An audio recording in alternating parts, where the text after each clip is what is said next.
Hey everybody, it's John from the Hustle Daily Show. Before we get into the show today, did you know that HubSpot launched an AI chatbot that helps you build awesome campaigns at scale with just a few prompts? It's called Campaign Assistant, and it's a totally free-to-use AI tool made for marketers and business leaders who spend hours a day on content creation. Campaign Assistant will transform the way that you build marketing campaigns at scale. Craft personalized emails, ads, and landing pages in just a matter of minutes.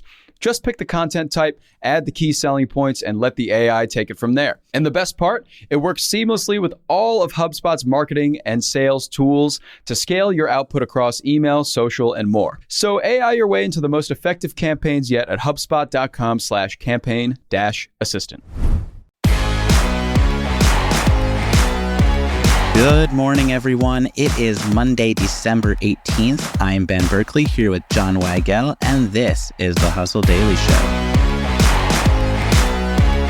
We are 1 week out from Christmas, and in honor of that, we're celebrating the biggest unsung heroes of the whole holiday season. No, that is not the dogs licking up the mess from cooking Christmas dinner, though thank you so much, dogs, for your service. We are looking at the professional Santa entertainers who bring their holliest, jolliest selves to work at all sorts of gigs all throughout November and December. It's actually a pretty thankless job, and we've got the stats to prove it. We'll run down a survey of 1,200 Santas and tell you how much they're pocketing for their trouble. Spoiler, it's really not a lot. But before we do all of that, let's chat about the biggest headlines today across business and tech. Citigroup is allowing the bulk of its 240,000 employees to work remotely for the rest of the year. While this offer is nice and they're trying to kind of play the whole, hey, we'll just spare you the commute, no big deal thing, they are still in a bit of a deficit in terms of boosting morale. The nation's third largest bank, the Citigroup, is expected to announce an ominous sweeping reorg in the spring. So not dealing with traffic is great. Having jobs tend to be a little bit better.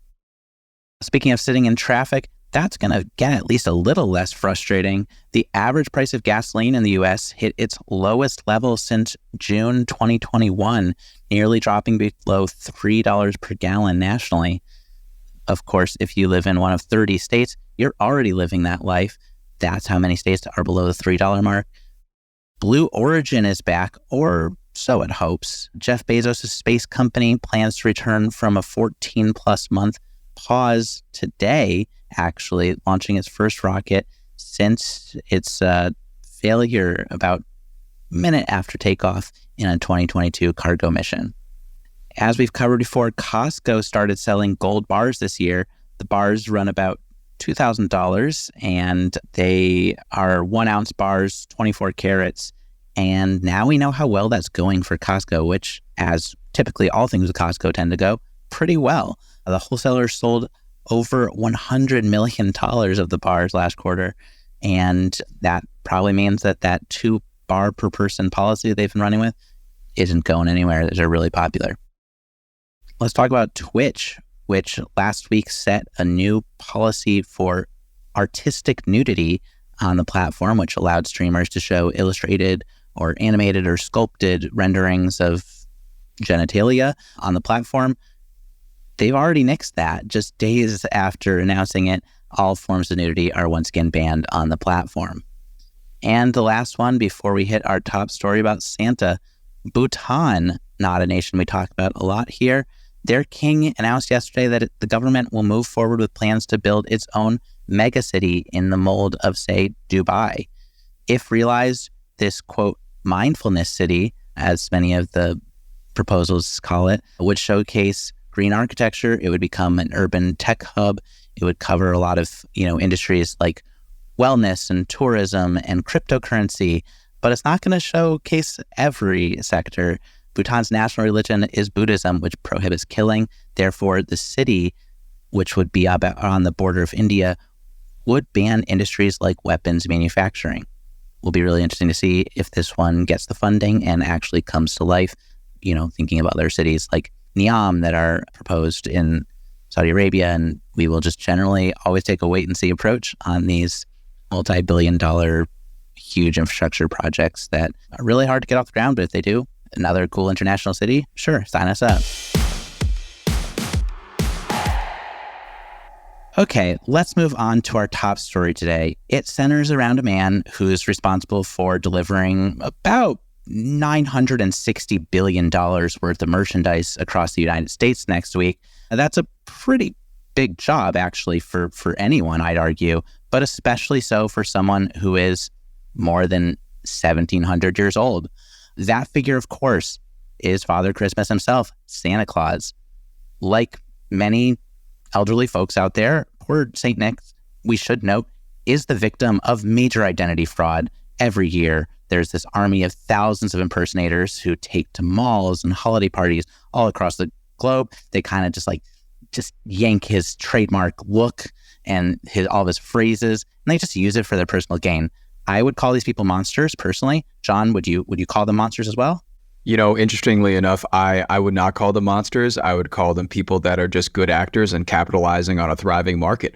But however, the real monsters are those who attend SantaCon yearly. I will call them monsters, and I will take that to my grave. We are going to be in agreement on that last one. I feel like we just need to get all that off our chest. One of the leading organizers of Santa performers out there, professional Santas, if you will, is a company called Hire Santa. And they surveyed about 1,200 bearded entertainers about topics such as their pay, how much they work, how they like to work, and all kinds of good stuff. So right off the bat here, let's get to the part that you're going to want to hear on a business podcast, which is, how much is Santa making? It's not a lot. Generally speaking, you're looking at about 40% of Santas who are making less than $5,000 a year doing this Santa-ing work. There is probably the biggest percentage of them, about 30%, are making somewhere between $5,000 and $10,000 a year. And then the remaining 30% or so, they're really cleaning up, making more than $10,000. But kind of sadder than you would expect, though I guess, if you were in a spot where you were looking to hire Santa, you're probably going to be looking for a bargain, and there are only so many gigs out there in general. Very true. And especially important to note, although this is an obvious thing, but you're only working, if you are a Santa or like any Santas out there, you are pretty much only working about a month, maybe two maximum out of the year. So $10,000, $5,000 in 2 months, not the worst, but that top percentage of Santas making above $10,000, that's got to include the Macy's Thanksgiving Day Santa or something like that, because that is pretty steep. Yeah, I think you're looking at most of them are doing less than 25 gigs in a year. This based on kind of what they reported in 2022. And I do think that they're largely working hourly gigs. I think that's something that was, only about 26% of them were reported that they work the full season as Santas. And they try to limit their time in the chair. Most of them do have full-time jobs. That's worth noting. John, would you want to guess what some of those jobs, their day jobs are? I'm not even going to be specific here. I think all Santas come from different walks of life. I think the jobs vary greatly, but I will say, due to the age of some of these impersonators, I'm sure retirement is quite up there. And you have nailed it. That is the top answer among all of these professional Santas. They are retired in their day jobs. There is quite the list of other things that showed up with regularity. School teachers, there were CEOs on there, consultants, engineers. A funeral director is in the mix, which, really interesting day that you must have.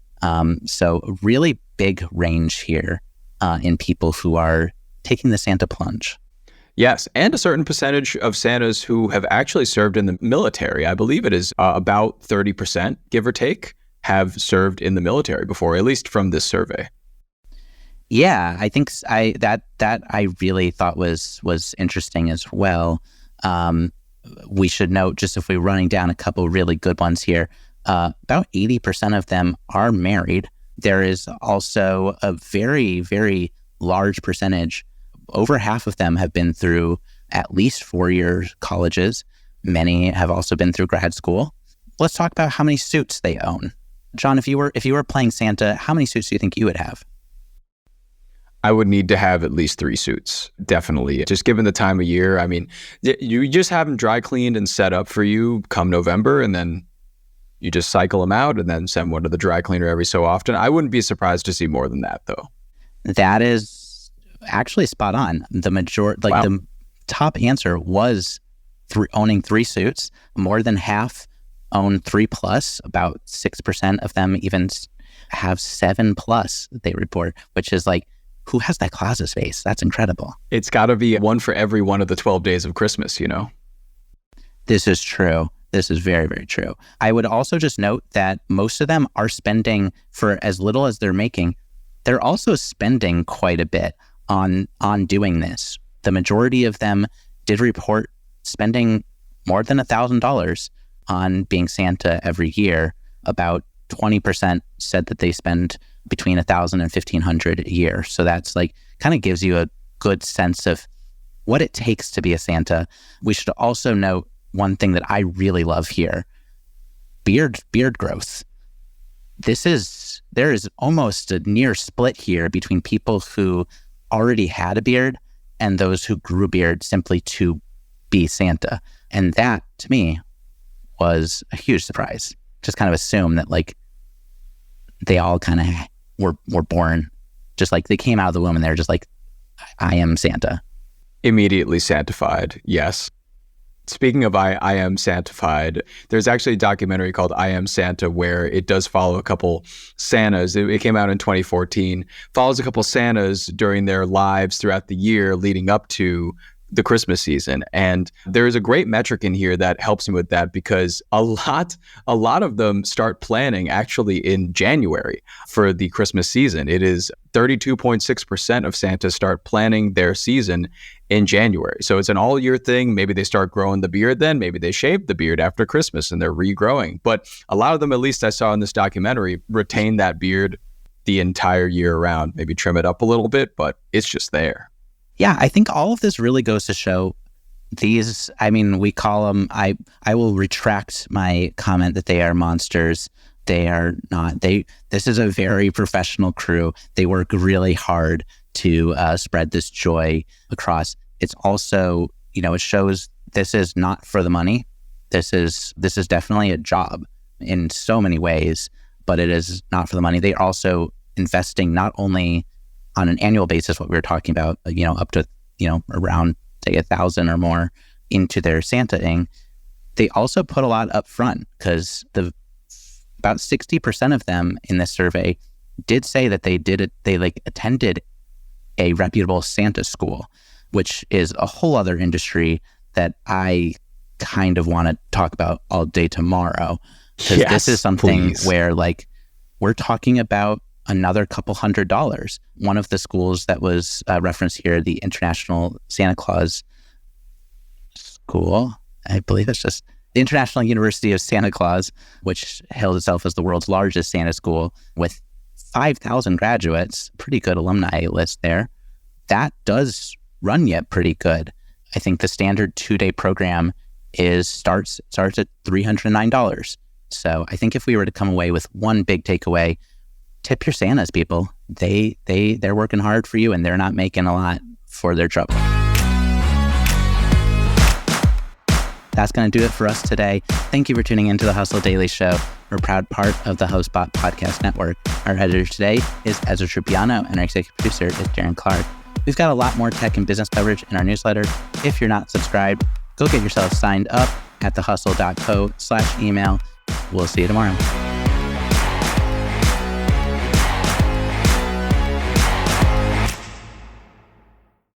Let me tell you about a show that I've been loving lately. It's called Entrepreneurs on Fire. It's hosted by the incredible John Lee Dumas. It's available now on the HubSpot Podcast Network.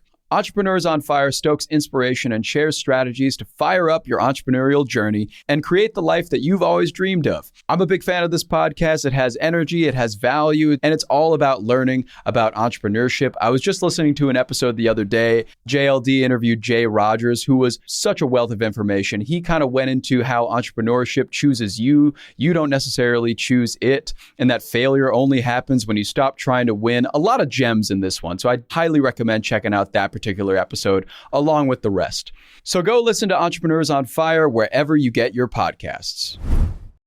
Hey guys, if you listen to the Hustle Daily Show on Google Podcasts, we want to let you know that the option will no longer be available pretty soon. Google is sunsetting its podcast app sometime in early 2024 in favor of YouTube Music, and we want to give you a heads up before it's too late, since that time's almost here. The Hustle Daily Show is available everywhere and anywhere that you listen to podcasts, like Apple Podcasts and Spotify. If you're using YouTube Music, we are there as well. If you're an Android fan, there are plenty of apps like Overcast, Pocket Casts, Player FM, and more. So just search for us wherever you decide to listen to your favorite podcasts.